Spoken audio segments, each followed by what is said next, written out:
Hi, welcome to EPG Pathshala Spanish. I'm Rajiv Saxena and I teach Spanish in the Center of Spanish, Portuguese, Italian and Latin American Studies in the Jawaharlal Nehru University in New Delhi.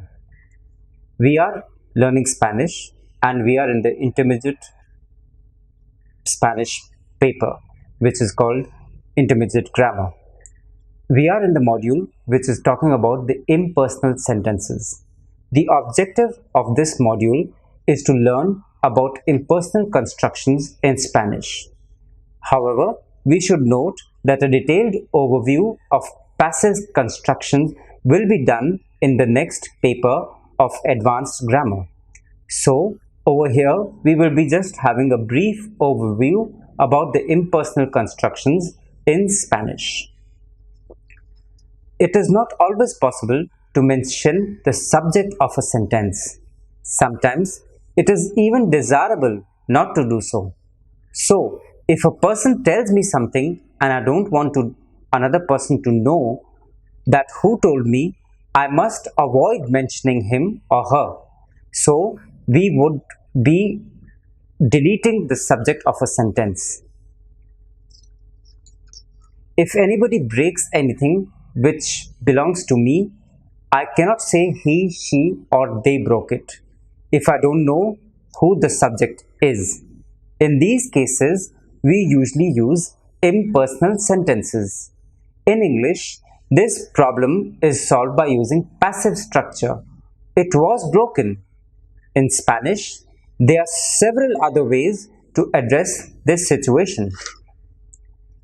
And impersonal sentences are those in which the speaker does not mention the subject of the main verb.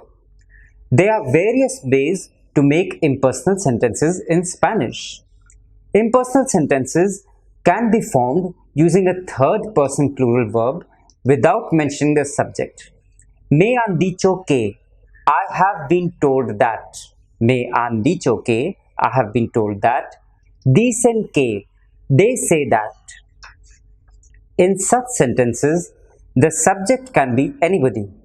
Very often, the speaker doesn't even know who the subject is. In other cases, the speaker doesn't want to mention the subject or thinks it is understood because the context is clear. Me van a invitar a una exposición. I'm going to be invited to an exhibition. Me van a invitar a una exposición. So, the other example that I would like to pick up is nos están llamando. We are being called. Nos están llamando. We are being called. Les han encarcelado. They have been imprisoned. Les han encarcelado. Me han enviado este regalo. I have been sent this gift. Me han enviado este regalo. To make impersonal sentences, Spanish attributes the action to a hypothetical plural subject that is always omitted, whereas in English, passive structures are commonly used for the same. So, in Spanish, the action is attributed to a hypothetical plural subject that is always omitted. The third person singular verb forms. Spanish verbs whose actions cannot be attributed to a person, an animal, or a thing are impersonal. These verbs are always conjugated in their third person singular form. Nieve, it is snowing. No hace viento, it is not windy. Hace mucho frío, it is very cold. Hace mucho calor, it is very hot. For example, so, there are many personal verbs which can become impersonal when they are used with the relative pronoun que to introduce an opinion or a comment. Parece que Iqbal no tiene nada. It seems that Iqbal doesn't have anything. Parece que Iqbal no tiene nada. Another example would be Es obvio que él no es el presidente. It is obvious that he isn't the president. Es obvio que él no es el presidente. So we see that the relative pronoun que introduces an opinion or a comment. Parece que Iqbal no tiene nada. Es obvio que él no es el presidente. As you can see, whenever the neuter pronoun it is used with no reference to a person, an animal, or a thing, an impersonal verb is used in Spanish. Está oscureciendo. It is getting dark. Está oscureciendo. So, whenever we want to use the impersonal, we can also use the impersonal se, which is another way of making impersonal sentences by using the reflexive pronoun se with the verb. The grammatical number of the verb, singular or plural, used with the se depends upon whether the object is singular or plural. I repeat, for the impersonal se, by using the reflexive pronoun se with the verb, we are making the impersonal sentence. The grammatical number of the verb, whether it is singular or plural, depends upon whether the object is singular or plural. Se está construyendo una carretera. A highway is being built. Se está construyendo una carretera.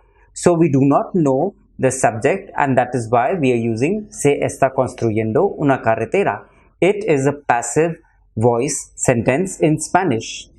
Se están construyendo dos carreteras. Two highways are being built. Se están construyendo dos carreteras. When object pronouns are used after the reflexive pronoun se, the verb is always singular as long as there is no reference to plural nouns. Se les han invitado. They have been invited. Se les ha invitado. Or another example would be se nos han asegurado que. We have been assured that. Se nos ha asegurado que. We have been assured that, etc. If there be any reference to a plural noun, the verb is always plural. Se les han fijado los sueldos. Their salaries have been fixed. Se les han fijado los sueldos. When the object is a noun, including a person, object pronouns are used along with the nouns, especially with the verbs decir, ordenar, sugerir, pedir, aconsejar, and advertir, amongst others. So, I repeat that when the object is a noun, including a person, object pronouns are used along with the nouns, especially with the verbs decir, ordenar, sugerir, pedir, aconsejar, and advertir. Se le ha dicho a Mehul que venga. Mehul has been told to come. Se le ha dicho a Mehul que venga. Another example would be se les ha pedido a los gemelos que no salgan. The twins have been asked not to leave. Se les ha pedido a los gemelos que no salgan. There are other Spanish constructions in which the agent or the doer is omitted. These include a variety of impersonal constructions. The translations about which we are going to be talking about will remind you that the equivalent constructions are also very common in English. So, the variety of impersonal constructions that are being used in Spanish are very similar to the English translations also. The other constructions which include is se plus intransitive Spanish verbs. Intransitive verbs have no direct object. For example, ¿Cómo se aprueba este examen? How does one pass the exam? ¿Cómo se aprueba este examen? Another example would be se está muy mal en la cárcel. One feels bad in jail. Se está muy mal en la cárcel. The two form with the pronoun te. Te matas a estudiar y nadie te ayuda. You kill yourself studying and no one helps you. Te matas a estudiar y nadie te ayuda. Uno is also the subject of the sentence in many cases. Uno no tiene derecho de hacer eso. One does not have the right to do so. Uno no tiene derecho de hacer eso. The third person plural form of the verb is also used to get the same meaning, to communicate the same thing. Sospechan que él tenga una copia. They doubt that he has a copy. Sospechan que él tenga una copia. These impersonal expressions are used when the subject of a verb is unspecified or unknown but is human. So, when the subject of a verb is unspecified or unknown but is talking about a human being, then these impersonal expressions are used. They are usually used to make general statements and to express rules, but also are very useful for asking how to spell a word or what a word means. Se debe trabajar mucho para tener éxito. One should work hard to gain success. Se debe trabajar mucho para tener éxito. Or, se habla español en Costa Rica. They speak Spanish in Costa Rica, or Spanish is spoken in Costa Rica. Se habla español en Costa Rica. ¿Cómo se escribe chocolate? How do you spell chocolate? ¿Cómo se escribe chocolate? Or another sentence would be, ¿Cómo se dice beach en español? How do you say beach in Spanish? ¿Cómo se dice beach en español? What we should be noting is that while the English translations contain one, they, or you, there is no subject specified in the Spanish equivalent. To form the impersonal se, verbs are always third person singular and are commonly followed by a direct object. Se necesita que la gente proteja a la tierra. It is necessary that people protect the earth. Se necesita que la gente proteja la tierra. Or, se habla español aquí. Spanish is spoken here. Se habla español aquí. Another example would be, se dice que va a llover mañana. It is said it is going to rain tomorrow. Se dice que va a llover mañana. Or, in many restaurants, you find these signs in the aeroplanes, restaurants, in many public places, se prohíbe fumar. Smoking is prohibited. Se prohíbe fumar. These are impersonal sentences. The word se has many uses in Spanish. Two of the most frequent uses are the impersonal se and the passive se. The impersonal se is used with a third person singular verb to express the impersonal English subject. One, you, people, or they. ¿Se puede nadar en el lago? Can you swim in the lake? Or can one swim in the lake? ¿Se puede nadar en el lago? Or another one would be, se dice que hay brujos que viven en la sierra. They say that there are witches that live in the mountains. Se dice que hay brujos que viven en la sierra. Or another sentence which is very commonly used is, se come muy bien en México. One eats very well in Mexico. Or, you are fed good food in Mexico. Se come muy bien en México. The passive se is very similar to the impersonal se. The agent of the action is either unknown or unimportant, and the influence is placed on the action and not the doer or the actor.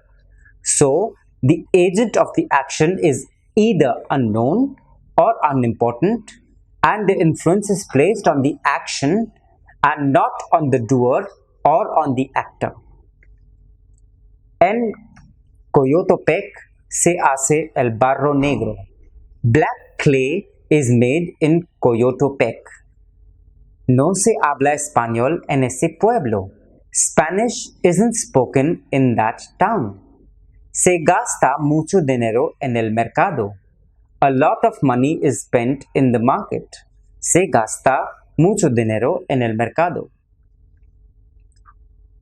No fault construction is also one of the many uses of the word se in Spanish, which is as a no fault construction.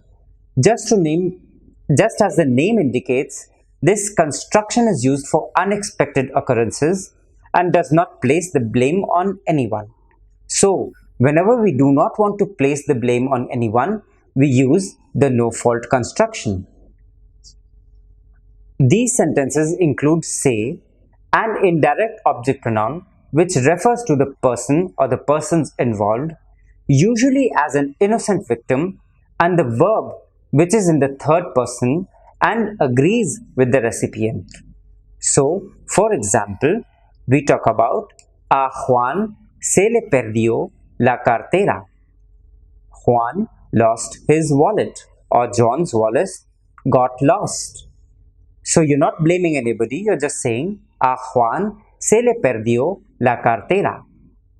Or another example would be se me olvidaron tus libros. I forgot your books, or your books were forgotten by me. Se me olvidaron tus libros. You're not placing the blame on anybody, neither on yourself nor on anybody else. You're just saying se me olvidaron tus libros. Or another one example which is of no fault example would be se nos cayeron los vasos. We dropped the glasses, or the glasses fell. Se nos cayeron los vasos. Or se me rompió la mesa. I broke the table, or the table was broken. Another example which is very commonly used in Spanish would be se te ha acabado el dinero. Your money has run out. Se te ha acabado el dinero. So you're not accusing anybody, you're not telling him that his money has run out, that he's a spendthrift. You're just saying se te ha acabado el dinero. There is no fault construction is very commonly used. In fact, if you were not to use it, you would appear to have done the action on purpose. For example, another example would be rompí la mesa. The table was broken. Of course, you're talking about I. Or you can also say perdí mi tarea. I lost my homework. Both of these sentences would imply an intentional act on the subject's part. Another possible translation of the first sentence would be I broke the table on purpose. So, se is undoubtedly the most versatile of the Spanish pronouns. As you learn Spanish, you will come across se used in a variety of ways. For the beginner, it is not necessary to learn all those ways, although it can be helpful to be introduced to its various uses to help avoid confusion when you see it used in a different way that you haven't studied yet. So, we are giving a major list of the uses of se along with the examples in sentences in the e-text section. Take a printout and follow the video. As a reflexive pronoun, this is the most common use.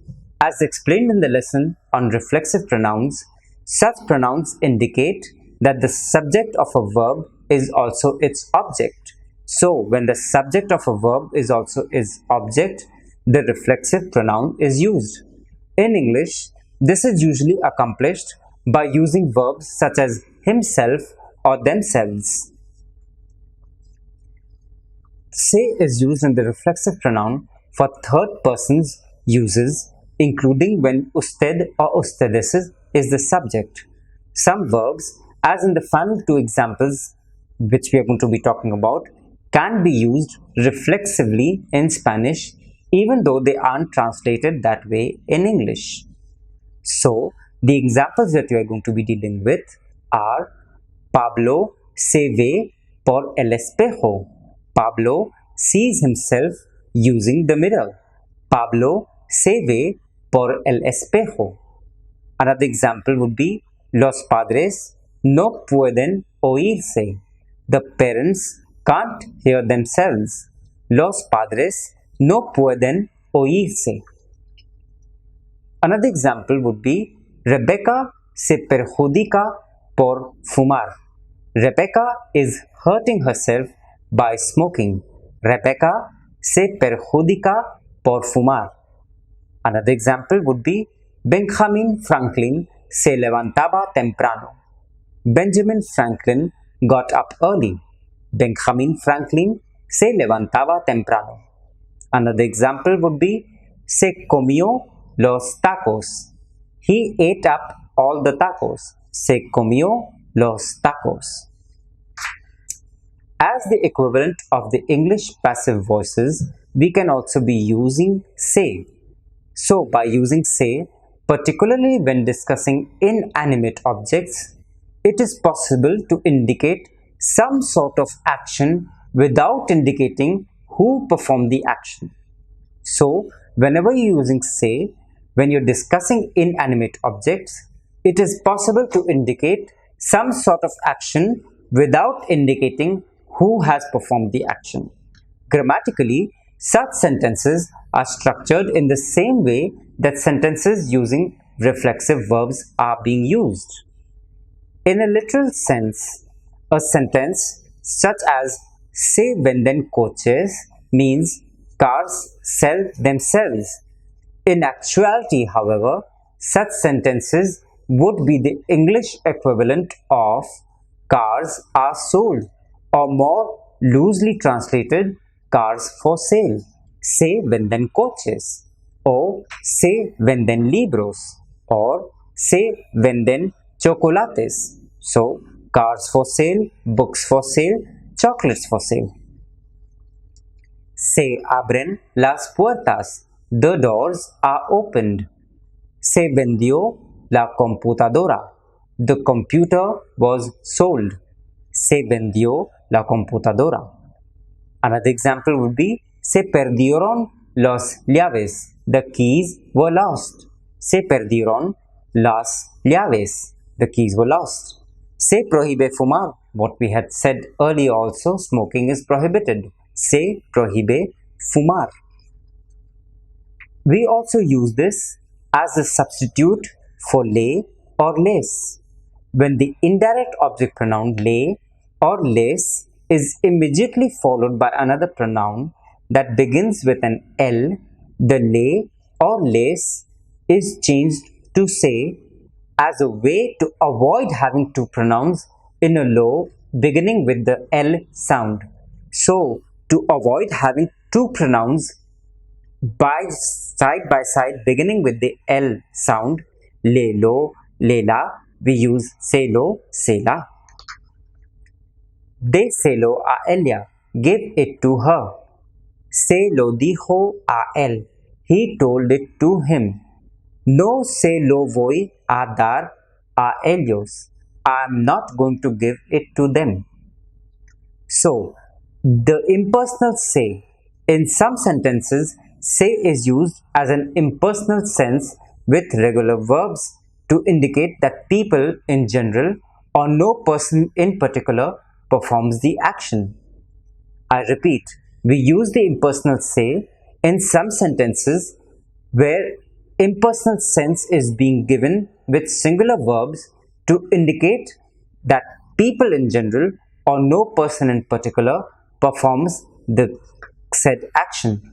When se is used in this way, the sentence follows the same pattern as those in which the main verb is used, reflexively, except that there is no subject to the sentence that is explicitly stated.